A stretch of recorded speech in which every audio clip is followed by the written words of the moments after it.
अस्सलाम वालेकुम स्टूडेंट्स। आज हम स्टार्ट करेंगे एक chapter single entry and incomplete records. Mainly इसमें सोल ट्रेडर के या पार्टनरशिप के फाइनेंशियल स्टेटमेंट्स प्रिपेयर करने होते हैं।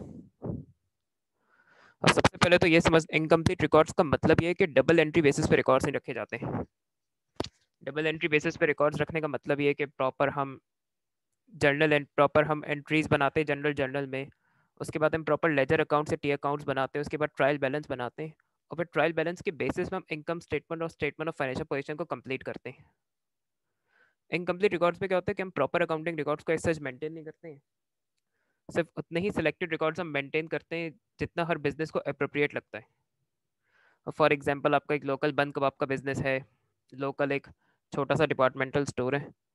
वो जैसे बात complicated double entry accounting records maintain नहीं करेगा, क्योंकि उसको कोई बेनिफिट नहीं है उसमें सच रख के। वो उसे सिंपली नोट कर लेते हैं कि कितनी सेल्स कैश पे की, कितनी सेल्स क्रेडिट पे की, कितने की परचेजेस की, कितना प्रॉफिट हुआ। तो वो सिंपल कैलकुलेशंस करते हैं। तो उसके हिसाब से ही वो सिलेक्टेड रिकॉर्ड्स रखते हैं।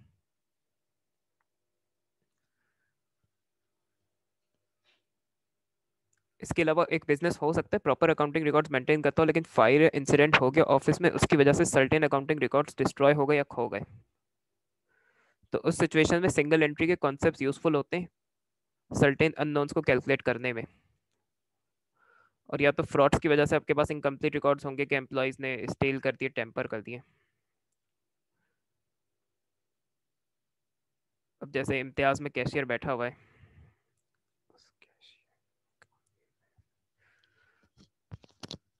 उस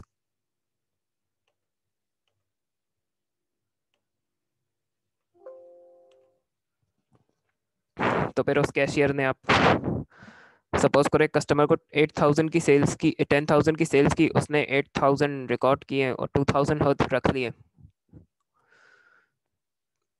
तो इसकी वजह से भी रिकॉर्ड्स लिमिटेड हो सकते हैं। तो ये कुछ सिचुएशंस है जिसमें इनकम्प्लीट रिकॉर्ड्स हो सकते हैं। अब सिंपली ट्रायल बैलेंस दिया हुआ, कुछ एडिशनल इन्फॉर्मेशन दी हुई तो ऑब्वियस है कि सोल ट्रेडर में मैं पढ़ा चुका हूँ फाइनेंशियल स्टेटमेंट्स कैसे बनेंगे। अब अगर इनकम्प्लीट डेटा हो तो उसमें फिर हम क्या करें? उस पर ट्रायल बैलेंस तो नहीं होगा, ना टी अकाउंट्स होंगे। तो इन क्वेश्चंस में वेस्ट अमाउंट ऑफ डेटा होता है जिनसे आपको डील करना होता है। तो ये कुछ टिप्स एंड ट्रिक्स हैं जो आपको यूज करनी होगी इन क्वेश्चंस को सॉल्व करने के लिए।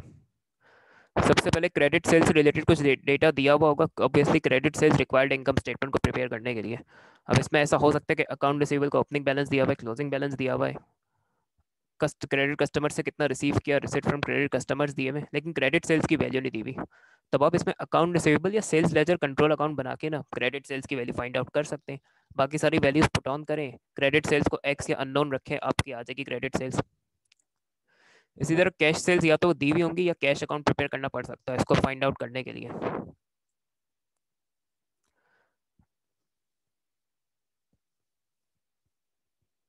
इसी तरह एक्सपेंसेस का इशू ये होता है कि इसमें जैसे एक जनरल एक्सपेंसेस है, उसका प्रीपेड ओपनिंग बैलेंस और प्रीपेड क्लोजिंग बैलेंस दिया हुआ होगा।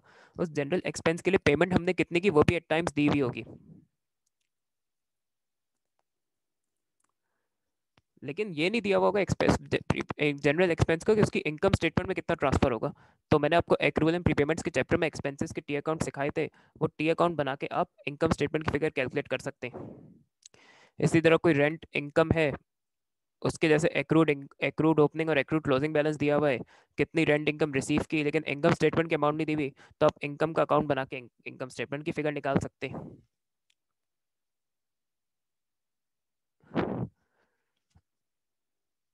नॉन करंट एसेट के लिए एक प्रॉक्सी नेटबुक वैल्यू को टी अकाउंट बनाना होता है। ये क्वेश्चन में मैं आपको बताऊंगा। अभी हो सकता है हर चीज़ आपको क्लियर ना हो रही हो, जब क्वेश्चन में हर चीज़ मैं आपको डेमोस्ट्रेट करूंगा, करके दिखाऊंगा, तो आप लोग को क्लियर हो जाएगा कि करना क्या है। ओपनिंग कैपिटल कैलकुलेट करना पड़ सकता है इसमें। तो capital is equal to assets minus liabilities.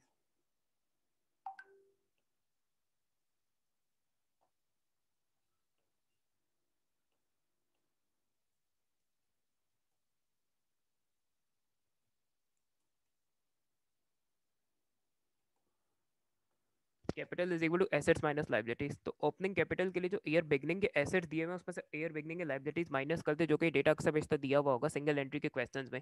और एट टाइम्स ओपनिंग कैपिटल की वो स्ट्रेट अवे फिगर भी दे देता है, तो आप निकाल सकते हैं।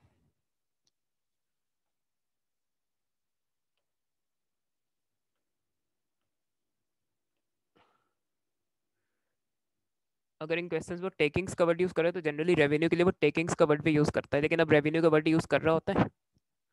तो ये कुछ पॉसिबल टेक्निक्स है जो आप यूज कर सकते हैं क्वेश्चंस में। बाकी फिर मैंने नोट्स में अपने एक और बात मेंशन की है कि क्वेश्चन हो सकता है थोड़ा सा ज़्यादा ट्विस्टेड हो, तो उसमें आपको थोड़ा डिफरेंटली भी हो सकता है सोचना पड़े सोल्यूशन पर अराइव होने के लिए। और कुछ जगह हो सकता है अब मेंशन टेक्निक यूज ना हो सके, कुछ और आपको करना पड़े सॉल्व करने के लिए, तो वो क्वेश्चन पे डिपेंड करेगा। अब जितना अच्छा आपको कंट्रोल अकाउंट्स की नॉलेज होगी, जितनी अच्छी आपकी एक्रूवल एंड प्रीपेमेंट्स की नॉलेज होगी, जितनी अच्छी आपकी irrecoverable and provision for doubtful debts और डेप्रिसिएशन की नॉलेज होगी, ये सब बेसिक चैप्टर्स आपको टीच किए जा चुके हैं। अब जितनी आपकी अच्छी नॉलेज होगी बेसिक चैप्टर्स की, उतना ही आप बेटर परफॉर्म कर पाएंगे इस चैप्टर में। तो ये जो प्रायर प्रीवियस टॉपिक्स है ना, उनकी नॉलेज पे बहुत डिपेंड करता है ये टॉपिक सिंगल एंट्री का आपका। और ऑब्वियसली जो सोल ट्रेडर के फाइनेंशियल स्टेटमेंट्स आपने पढ़े, उस पर भी जो आपने सो फार सीखा है वो आपको काफ़ी यूजफुल काम आएगा आपके इस चैप्टर में। इन्वेंट्री लॉसेस अभी मैं नहीं करा रहा, अभी सिंपल रखते हैं, ये भी मैं किसी अपकमिंग क्लास पे डिस्कस करूंगा। बाकी इनकम स्टेटमेंट बैलेंस शीट का फॉर्मेट है, लेकिन इस पर वर्किंग बहुत ज़्यादा करनी पड़ती है in comparison to sole trader. तो वो मेन आपको यही सिखाऊंगा मैं कि वर्किंग्स करनी कैसे, सर्टेन फिगर्स को निकालना कैसे, और फिर इनकम स्टेटमेंट और स्टेटमेंट ऑफ फाइनेंशियल पोजीशन बनानी कैसे। I am to start with a question. Question list बना लीजिएगा अपनी सिंगल एंट्री के लिए। ये मैं जून 2020 का पेपर से क्वेश्चन कर रहा हूँ, और ये वेरिएंट 2 है, ये अपना ही वेरिएंट है, पेपर 22। इसका क्वेश्चन 1 ही है। Tariq owns a retail business but does not maintain full accounting records. Full accounting records, इसका मतलब डबल एंट्री पे अकाउंट्स मेंटेन नहीं करता, तो प्रोबेबली इसके इनकम्प्लीट रिकॉर्ड्स पे चल रहा है। सिलेक्टेड डेटा रिकॉर्ड करता है तो इनकम्प्लीट रिकॉर्ड्स का सिनेरियो है। तो इस लाइन को पढ़ के पता चल रहा है कि सिंगल एंट्री का क्वेश्चन है। All goods purchased are on credit but all sales are on cash basis. इसका मतलब क्रेडिट पे कोई सेल्स नहीं हो रही इस क्वेश्चन में, तो अकाउंट रिसीवेबल का इसमें कोई इशू नहीं होगा। Tariq provided the following information for the year ended 30 सितंबर 2019। अगर मेरा ईयर 30 सितंबर 2019 में एंड हुआ है, तो प्लीज ये स्टार्ट हुआ होगा 1 अक्टूबर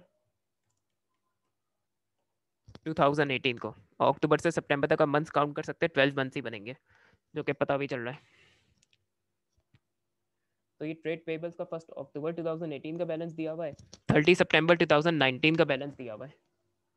अभी जो अक्टूबर 2018 का बैलेंस है, ये ओपनिंग बैलेंस है ट्रेड पेबल्स का।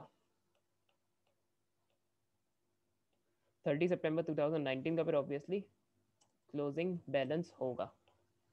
फिर ये दिया हुआ है कि क्रेडिट सप्लायर्स को पे कितना किया, और डिस्काउंट रिसीव भी दिया हुआ है। अब मैंने आप सब, अब इसमें इशू क्या कि क्रेडिट परचेजेस नहीं दी उसने।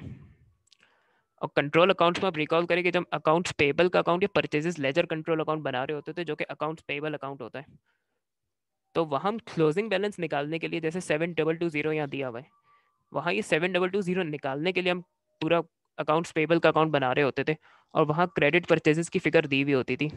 अब यहाँ थोड़ा सा उसने ट्विस्ट किया है, आपको क्लोजिंग बैलेंस दे दिया है लेकिन आपको परचेजेस की फिगर नहीं दी। तो अब हम अकाउंट बना के अकाउंट्स पेबल का अकाउंट या परचेजेस लेजर कंट्रोल अकाउंट बना के क्रेडिट परचेजेस कैलकुलेट कर सकते हैं। Calculate credit purchases for the year ended 30 सितंबर 2019। अब वो सिर्फ इंटरेस्टेड है क्रेडिट परचेजेस की फिगर में। अब इसमें दो अप्रोचेस पॉसिबल है कि या तो आप टी अकाउंट बना लें अकाउंट्स पेबल का, या परचेजेस लेजर कंट्रोल अकाउंट बना लें, या प्लस माइनस करके भी वैल्यू निकाल सकते हैं। लेकिन अब एग्जामिनर्स में टी अकाउंट ही रिकमेंड करता है, क्योंकि प्लस माइनस वो लोग कर सकते हैं जिनकी प्रैक्टिस बहुत ज़्यादा है, वरना 90% चांस है कि आप उसमें सिली मिस्टेक कर देंगे। तो अगर आप टी अकाउंट बना के करेंगे तो आपके क्रेडिट परचेजेस ज़्यादा चांस है कि क्रेडिट परचेजेस की आप सही फिगर निकालें, क्योंकि टी अकाउंट में एक्यूरेटली वैल्यूज़ को प्लेस करेंगे। तो ये मैं आपको इलस्ट्रेट करके दिखाता हूँ।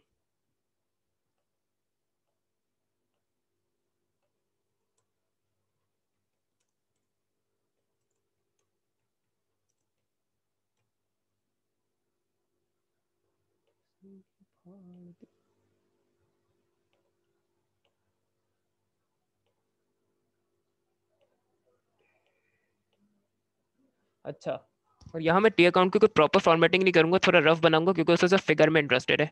यहाँ उसने अकाउंट्स पेबल या परचेजेस लेजर कंट्रोल अकाउंट बनाने को नहीं कहा, तो थोड़ा रफ बनाऊंगा ताकि हम दूसरे पार्ट्स के लिए टाइम सेव कर सके। तो उसका ओपनिंग बैलेंस है 4980।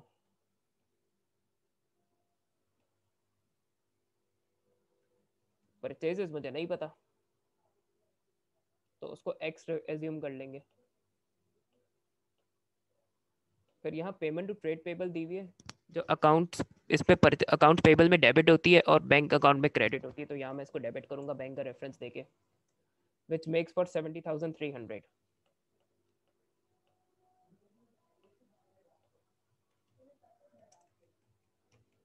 डिस्काउंट रिसीव्ड अकाउंट्स पेबल में डेबिट होता है, डिस्काउंट रिसीव में क्रेडिट होता है, तो यहाँ हम उसको डेबिट करेंगे क्योंकि हम अकाउंट्स पेबल का अकाउंट बना रहे हैं 940।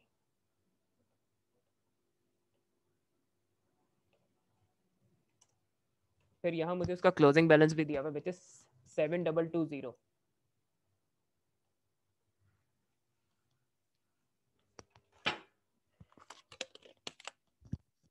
आप लोग यहाँ देख सकते हैं कि सब फिगर्स दी हुई, मुझे परचेजेस नहीं दी हुई,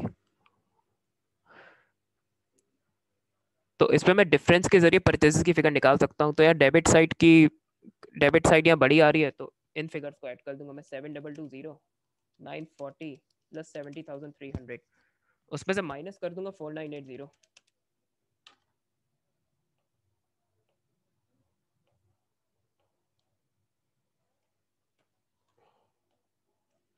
तो 73480 और मैं परचेजेस, और मैं इसकी वर्किंग भी दिखा देता हूँ आपको।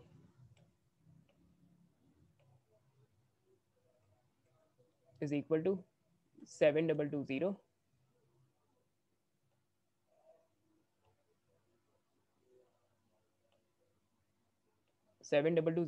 940 plus 70,300 minus 4980.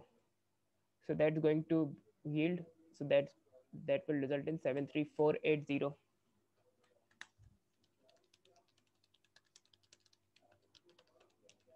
73480, तो क्रेडिट परचेजेस की आपकी फिगर 73480 है।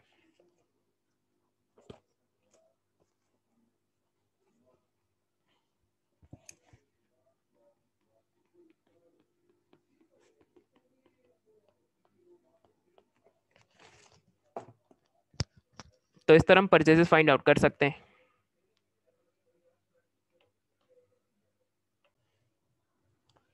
तो ये आप लोग वर्किंग नोट कर ले सारी, परचेजेस की फिगर नोट कर लीजिएगा 73480 है। और ये परचेज की फिगर निकाली कैसे, टी अकाउंट कैसे, अकाउंट्स पेबल अकाउंट कैसे बनाए, नोट कर ले आप लोग।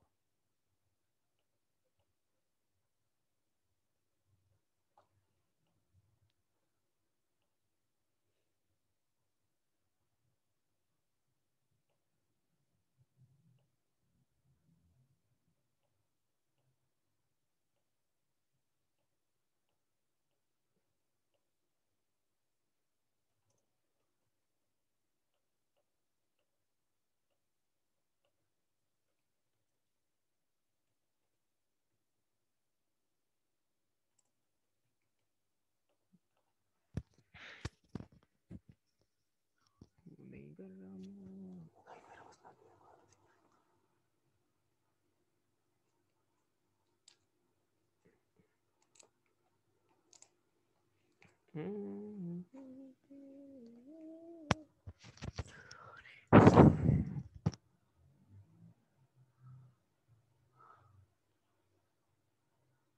डाल दिया।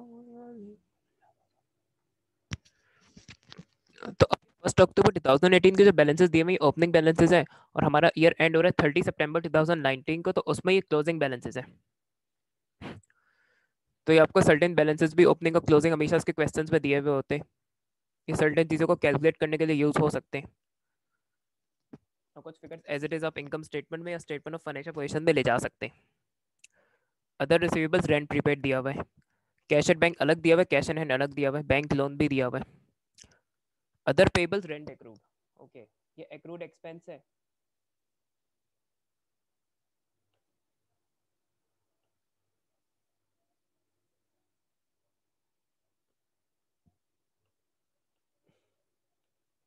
Summary of information taken from the bank statements. तो ये आपको रिसिट्स दी हुई है।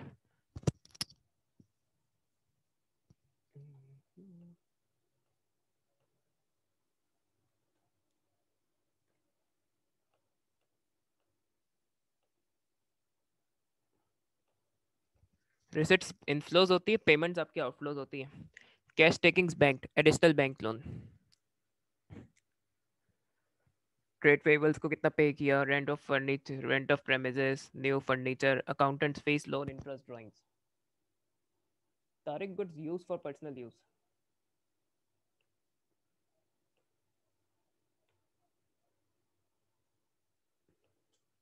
इसका मतलब उसने ड्राइंग्स किए इन टर्म्स ऑफ गुड्स, तो ये परचेजेस में से एडजस्ट होंगे।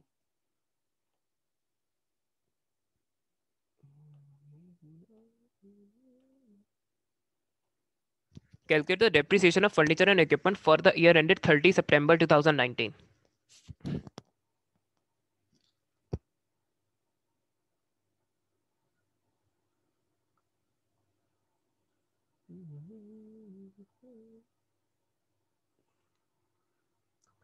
करना होगा नहीं और करो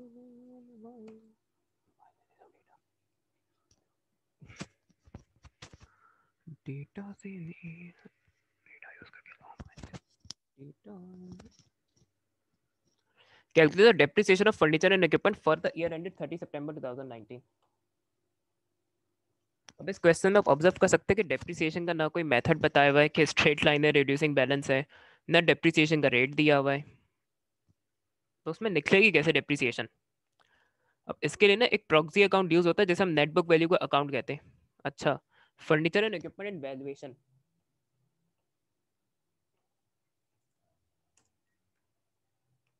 तो ये आपको नेट बुक वैल्यूज दी हुई है। ओपनिंग नेट बुक वैल्यू 26,800 है, क्लोजिंग नेट बुक वैल्यू दी है ईयर एंड की, कॉस्ट नहीं है, ये नेट बुक वैल्यू है 28,300 की।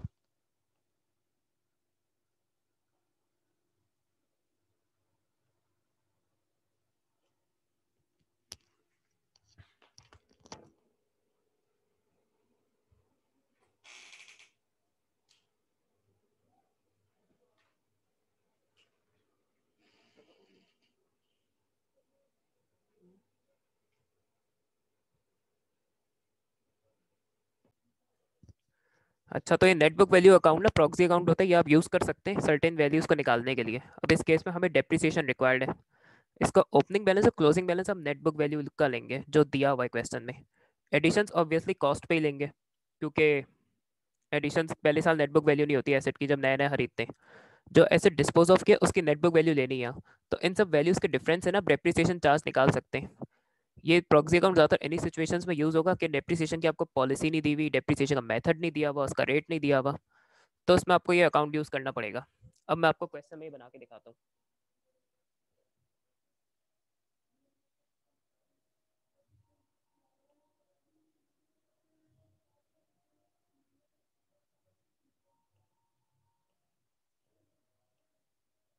और इसमें उसको सिर्फ डेप्रिसिएशन रिक्वायर्ड है, तो मैं रफ बनाऊंगा अकाउंट, प्रॉपर फॉर्मेटिंग में नहीं बनाऊंगा ताकि टाइम सेव हो।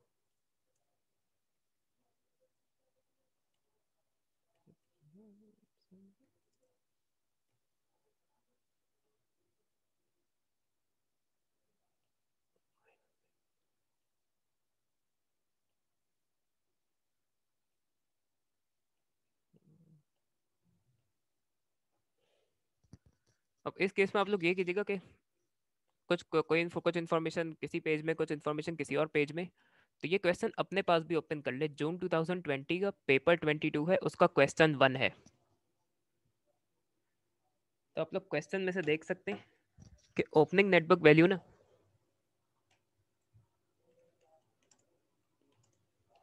ओपनिंग नेटवर्क वैल्यू 26,800 है। अच्छा, जो रिसिट्स एंड पेमेंट जो आपको दी हुई ना, ये बैंक अकाउंट से रिलेटेड डेटा दिया हुआ है। इसको भी आप लोग अपने बेनिफिट में यूज कर सकते हैं। एडिशन आपको वो रिसिट एंड पेमेंट से देखनी होगी। तो आप पेमेंट्स पे जाके देख सकते हैं कि न्यू फर्नीचर खरीदा है 50 to 100 का, तो ये हम एडिशन ले लेंगे 50 to 100 की।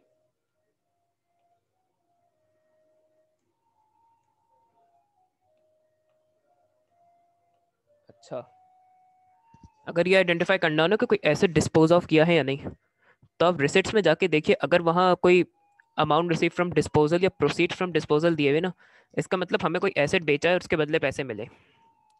अब इसके आप रिसिट्स में देख सकते हैं कि ऐसा कोई इन्फॉर्मेशन नहीं दी हुई कि कोई फर्नीचर डिस्पोज ऑफ किया है या किसी फर्नीचर को बेच के इतना रिसीव किया अमाउंट हमने। इसका मतलब हमने फर्नीचर और इक्विपमेंट कोई भी डिस्पोज ऑफ नहीं किया ड्यूरिंग द ईयर। तो डिस्पोजल, कोई एसेट डिस्पोज ऑफ किया हो तो उसकी यहाँ नेट बुक वैल्यू लेनी होती है, तो उस चीज़ से हमें डील करने की ज़रूरत नहीं है। फिर हमें क्लोजिंग बैलेंस दिया हुआ है नेट बुक वैल्यू बेसिस पे, वो है 28,300।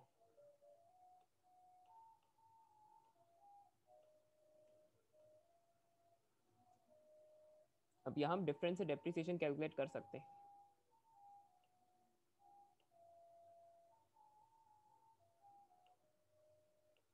तो हम डेप्रिसिएशन के करेंगे क्या, 26,800, उसमें प्लस करेंगे 5,200, उसमें से माइनस करेंगे 28,300, तो डिफरेंस से डेप्रिसिएशन आ जाएगा।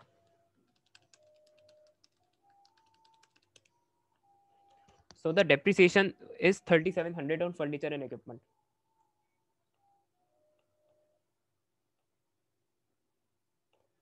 ये मैंने अकाउंट भी बना दिया, उसकी वर्किंग भी शो कर दी है। आई होप सो आप लोग को क्लियर हो गया होगा कि इस केस में डेप्रिसिएशन निकालने के लिए हम क्या कर सकते हैं।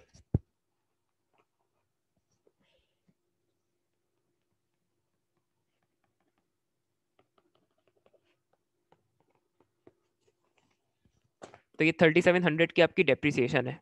इसको नोट डाउन कर ले, मैं इरेज कर रहा हूँ।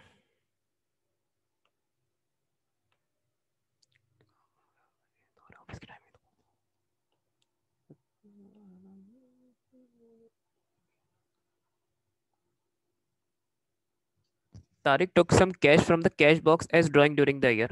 अच्छा, वहाँ पीछे गुड्स की ड्राइंग्स की भी बात की हुई थी, कुछ कैश ड्राइंग्स भी की है इसने। However, no record was made of the amounts withdrawn। The following information is also available about cash।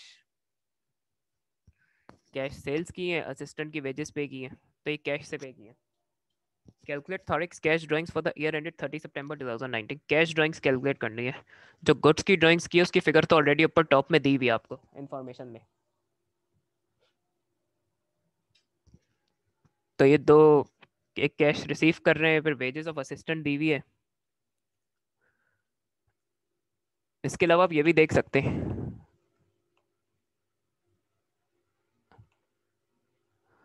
अब इसमें एक चीज ऑब्जर्व करने की है। कैश सेल्स की है मैंने 133,200 की। मैंने 133,200 के सपोज करे बन कबाब बेचे,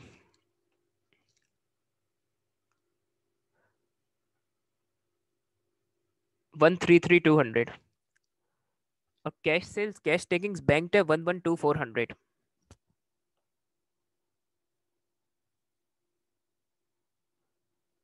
तो अराउंड 133,200 मैंने बन कबाब बेच के कैश जनरेट किया।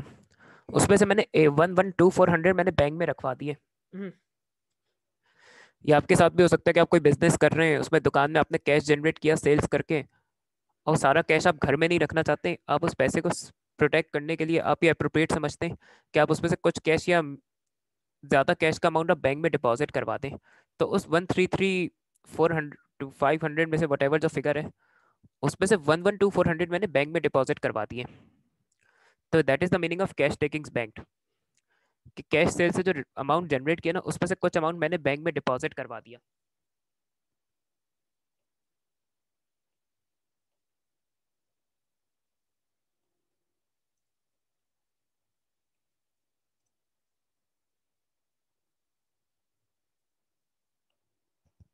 तो ये कैश मैंने बैंक में डिपॉजिट करवा दिया। फिर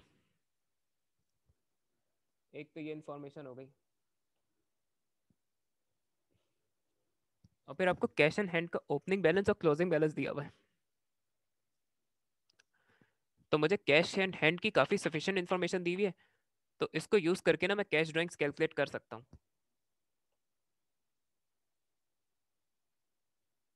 जिसकी ज़्यादा प्रैक्टिस अच्छी है वो डायरेक्ट प्लस माइनस करके भी निकाल लेगा। स्टूडेंट्स को रिकमेंडेड है कि इसमें आपको कैश अकाउंट प्रिपेयर करना होगा।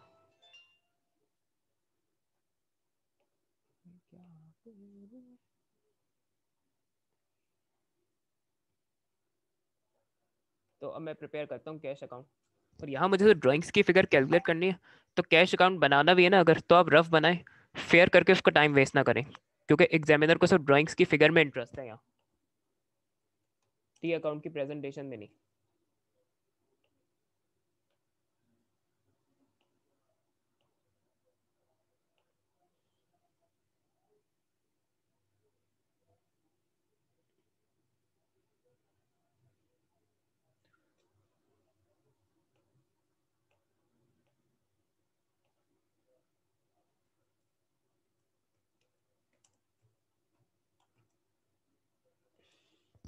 तो आपका ओपनिंग बैलेंस है कैश इन हैंड का 820,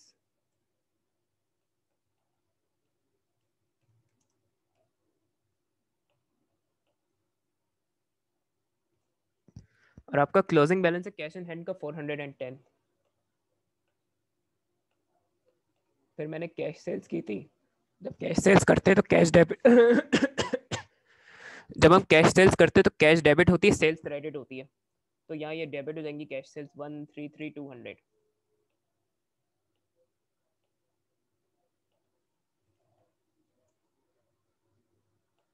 स्पेसिफिक कुछ कैश ना मैंने बैंक में डिपॉजिट करवा दिया, जिसकी वैल्यू 112,400 है।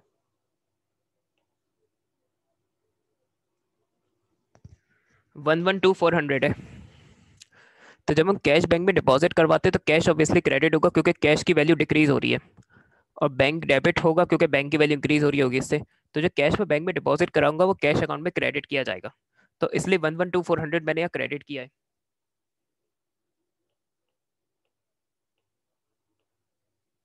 इसके अलावा वेजेस पे किए मैंने कैश से असिस्टेंट की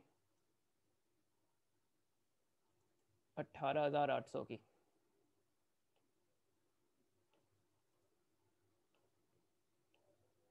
और कुछ उसने खुद कहा कि उसने कैश ड्राइंग्स की है,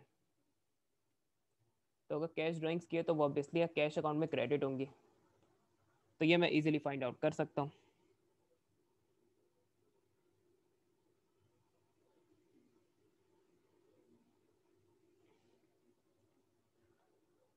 इसकी वर्क, अब इसकी मैं वर्किंग मेंशन कर देता हूँ,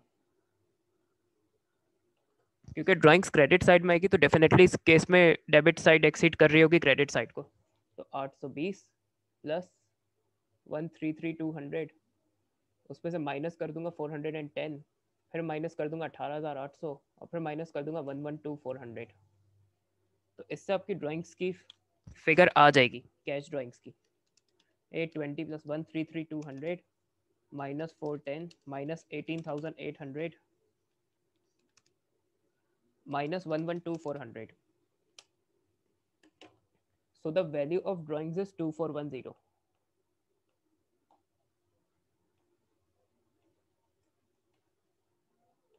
तो ये आ गई आपकी ड्राइंग्स की फिगर।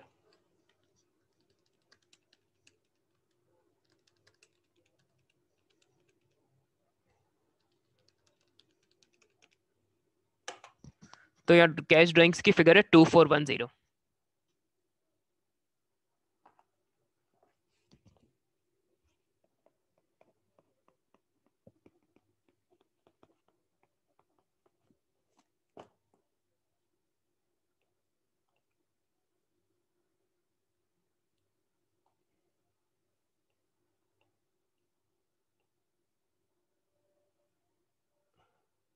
अब उसने कहा prepare income statement for the year ended 30 सितंबर 2019। अब कुछ उसने वर्किंग्स करवा ली हैं, कुछ फिगर्स की वर्किंग नहीं कराई तो वो हमें खुद करनी पड़ेगी। तो यहाँ में इनकम स्टेटमेंट बनानी है अराउंड 9 मार्क्स की। अच्छा, अब ये चीज़ आप ऑब्जर्व करें यहाँ, कि जो वर्किंग्स उसने अलग से नहीं करवाई है वो हम यहाँ कर सकते हैं। तो वर्किंग्स के लिए उसने एक सेपरेट बॉक्स दिया है, तो जिन फिगर्स की वर्किंग उसने नहीं कराई वो फिर हम करेंगे, कुछ और फिगर्स भी हमें निकाल कैलकुलेट करनी होगी इससे पहले कि हम इनकम स्टेटमेंट ड्रॉ कर सकें। और जो चीज़ मैंने आपको सोल ट्रेडर में रिकमेंड की थी कि पहले वर्किंग्स करें फिर इनकम स्टेटमेंट बनाना शुरू करें, तो वही करेंगे हम यहाँ।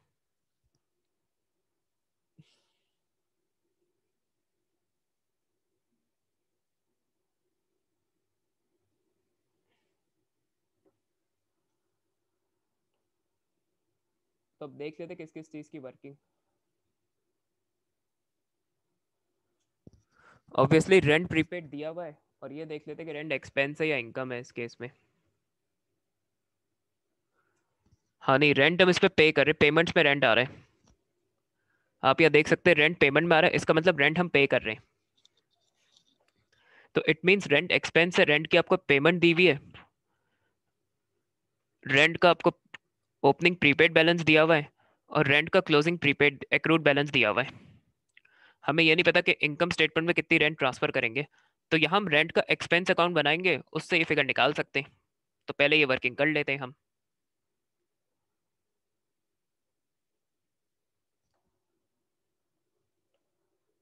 छोटा सा रफ सा अकाउंट बनाऊंगा। जो इस चीज़ में ज़्यादा प्रोफेशन है वो प्लस माइनस करके भी निकाल सकते हैं, लेकिन एक तो बिगिनर्स को और एग्जाम में क्योंकि प्रेशर भी होता है, तो यही रिकमेंडेड है कि आप टी अकाउंट बनाएं। उससे चांसेस ज़्यादा है कि आपकी फिगर सही आएगी इंशाल्लाह।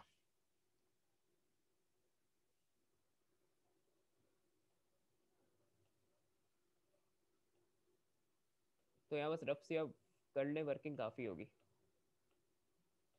तो यहाँ brought forward, prepaid expense asset होता है तो उसका ओपनिंग बैलेंस डेबिट साइड में आएगा।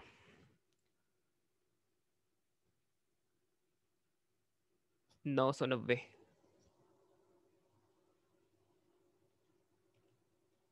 फिर आपको बैंक की फिगर दी हुई है, रेंट पे कितना किया है। तो हमने रेंट पे किया है 14930। सही है।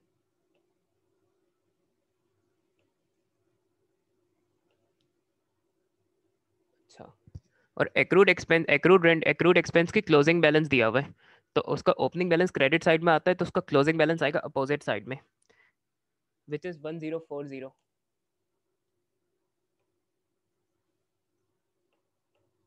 और उसने कोई फिगर ऐसा दी नहीं है, तो हम इनकम स्टेटमेंट की फिगर इजीली कैलकुलेट कर सकते हैं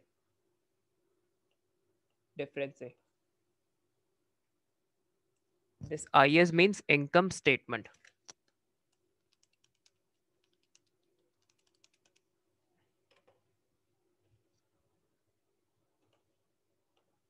तो आपकी इनकम स्टेटमेंट की फिगर है 16960। एक तो रेंट की वर्किंग हो गई।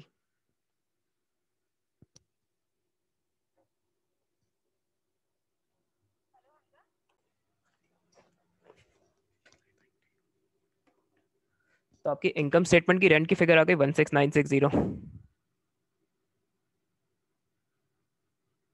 डेप्रिसिएशन हम ऑलरेडी कैलकुलेट कर चुके हैं। अकाउंटेंट फीस एक एक्सपेंस है उसमें।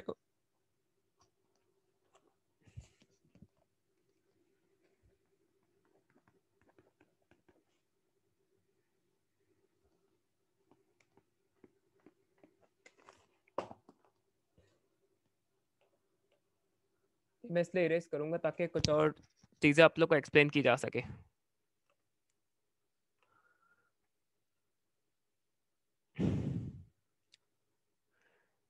इसी तरह अब एक अकाउंटेंट्स फीस एक्सपेंस है, उसका कोई एक्रूड या प्रीपेड नहीं है, तो जिनका कोई एक्रूड या प्रीपेड एक्सपेंस नहीं दिया हुआ, तो उनकी बैंक की फिगर ही ना इनकम स्टेटमेंट की फिगर हो जाएगी। तो वो एज इट इज कॉपी हो जाएंगी फिगर्स इनकम स्टेटमेंट में। लोन इंटरेस्ट वो भी आपको ऑलरेडी दे दिया, उसका कोई एक्रूड या प्रीपेमेंट नहीं है, तो वो भी as it is income statement में जाएगी।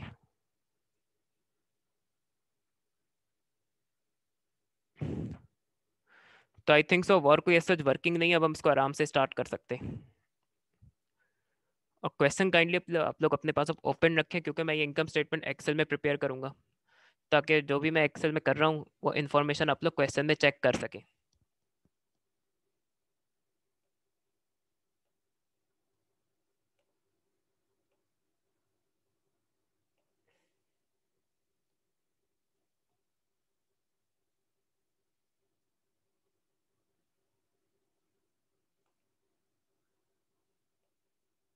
अच्छा, रेवेन्यू में इशू है। रेवेन्यू में हमें दिया हुआ क्योंकि all sales are on cash basis.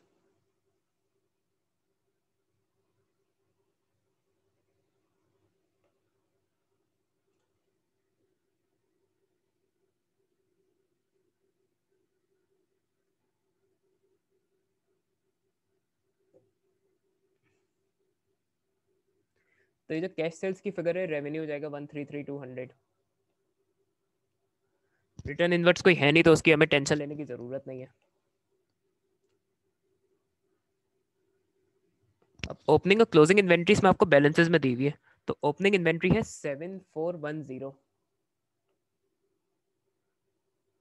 Purchases की वैल्यू हमने उसने पार्ट ए में निकलवाई थी, तो वहीं से वो हम एज इट इज लेंगे, 73480। अच्छा, इसमें परचेजेस रिटर्न का सिनेरियो नहीं है, लेकिन गुड्स की ड्राइंग्स की है उसने, क्योंकि उसने बताया हुआ है कि तारिक goods to goods for personal use valued at cost 390। तो वो जो गुड्स हमने विड्रॉ किया उसकी कॉस्ट माइनस होगी।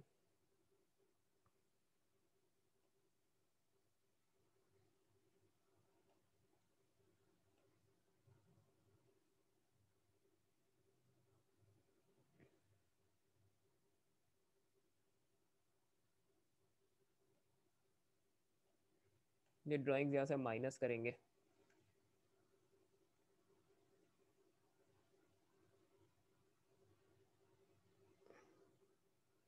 क्लोजिंग इन्वेंट्री माइनस करेंगे, वैल्यू पुट ऑन करूंगा, आंसर आ जाएगा। क्लोजिंग इन्वेंट्री की इसमें वैल्यू दी हुई है 8080।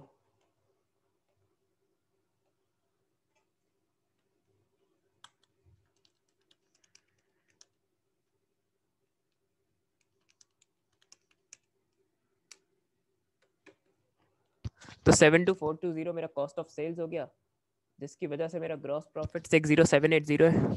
अब इसमें हम अदर इनकम देखेंगे, डिस्काउंट रिसीव तो है फॉर श्योर 940 का।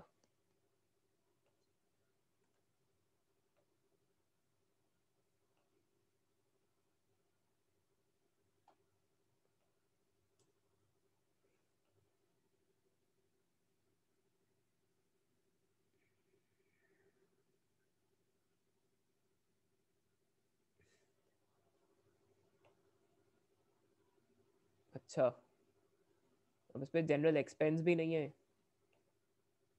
इलेक्ट्रिसिटी भी नहीं है।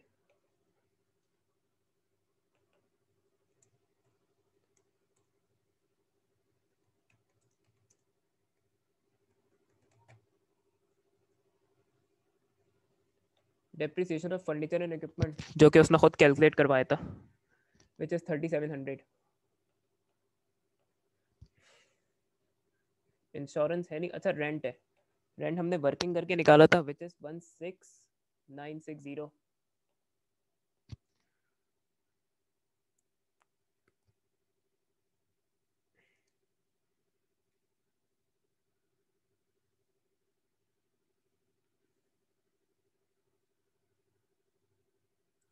फिर अकाउंटेंट्स फीस एक एक्सपेंस है, जनरल एक्सपेंस को रिप्लेस कर देता हूँ मैं अकाउंटेंट्स फीस से।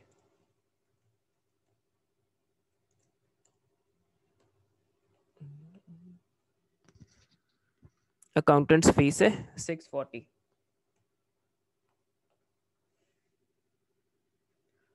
इलेक्ट्रिसिटी में दी भी नहीं, उसको मैं लोन इंटरेस्ट से एक्सपेंड, फाइनेंस कॉस्ट रेफर करना है, लेकिन लोन इंटरेस्ट को आपको फाइनेंस कॉस्ट के तौर पे रेफर करना है।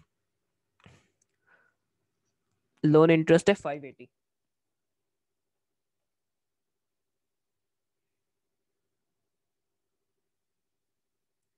सैलरीज दी हुई, इसमें वेजेस ऑफ असिस्टेंट दिए हुए, तो सैलरीज को मैं वेजेस ऑफ असिस्टेंट लिख देता हूँ।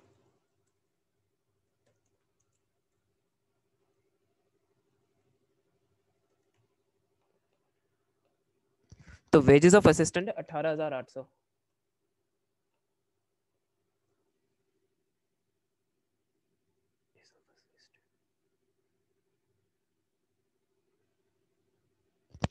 तो इसमें सिलेक्टेड एक्सपेंसेस दिए हुए थे।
तो ये मैंने ऑपरेटिंग एक्सपेंसेस का टोटल शो कर दिया है।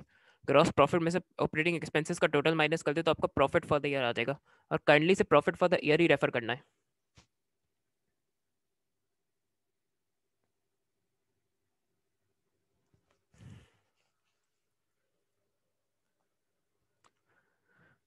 तो ये आज मैंने आप लोगों को इलस्ट्रेट किया कि इसमें प्रॉफिट फॉर द ईयर कैसे, इनकम स्टेटमेंट कैसे बनाएंगे।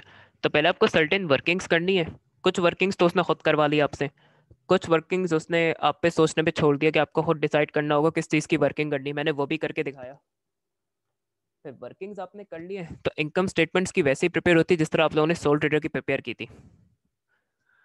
तो प्रायर टॉपिक से जितने कॉन्सेप्ट क्लियर होंगे उतना बेहतर से परफॉर्म कर पाएंगे इस टॉपिक में। तो ये आज फर्स्ट क्लास में रैपअप करो सिंगल एंट्री की। ये सारी चीज़ें आप लोग गो थ्रू करके आएगा। यही वीडियो आप लोग इजी तालीम के पेज पे दोबारा भी लेक्चर देख सकते हैं अपने कॉन्सेप्ट्स को रिवाइज करने के लिए। और कल काइंडली चीज़ें स्टडी करके आइएगा वरना आपको कल की क्लास में बहुत मसला होगा। अल्लाह हाफिज़।